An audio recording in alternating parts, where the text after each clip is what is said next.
Hamas के हमले ने इजराइल के साथ साथ अमेरिका के भी होश उड़ा दिए। हमास ने तो यहां तक दावा किया है कि इजराइल पर 7 अक्टूबर पर जो हुआ हमला वो तो सिर्फ ट्रेलर है। अभी पूरी पिक्चर दिखाना बाकी है।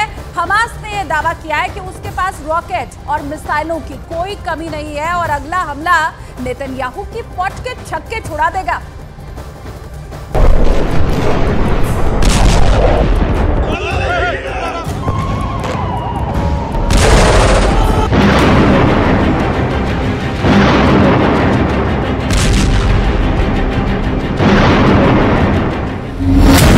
इजराइल पर ट्रिपल अटैक की तैयारी।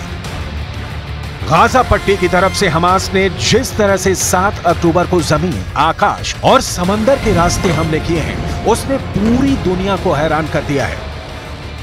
इजराइल भले ही 4 दिन से प्रचंड हवाई हमले कर रहा हो, लेकिन हमास ने दिखा दिया है, जिस हमास को इजराइल मरा हुआ आतंकी संगठन समझ रहा था, वो हमास इजराइल की नाक के नीचे बारूदी हमले की जबरदस्त तैयारी कर रहा था।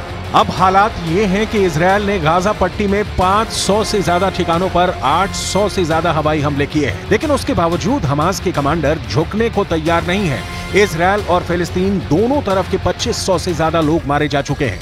हालांकि इजरायली सेना ने दावा किया है कि इजराइल की सीमा में 1500 से ज्यादा हमास चरमपंथियों की लाशें मिली हैं, लेकिन उसके बावजूद हमास 3 देशों के साथ मिलकर इजराइल पर बहुत बड़े हमले की तैयारी करने में रात दिन जुटा है। मोसाद का अलर्ट, ईरान, सीरिया, मिस्र करेंगे हमला। खुद इजराइल की टॉप खुफिया एजेंसी मोसाद ने इजरायली प्रधानमंत्री बेंजामिन नेतन्याहू को क्लियर कट इनपुट दिया है कि हमास के साथ 3 और देश मिलकर इजराइल पर कभी भी हमला कर सकते हैं। पश्चिमी मीडिया को खुफिया अधिकारियों से जो जानकारी मिल रही है वो वाकई दिल दहला देने वाली है।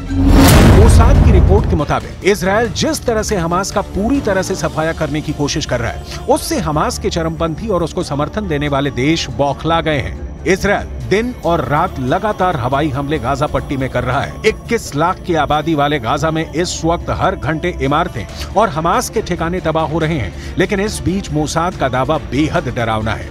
इजराइल की खुफिया एजेंसी मोसाद ने साफ दावा किया है कि इजराइल पर ईरान, सीरिया और मिस्र तीनों मिलकर हमला करने जा रहे हैं।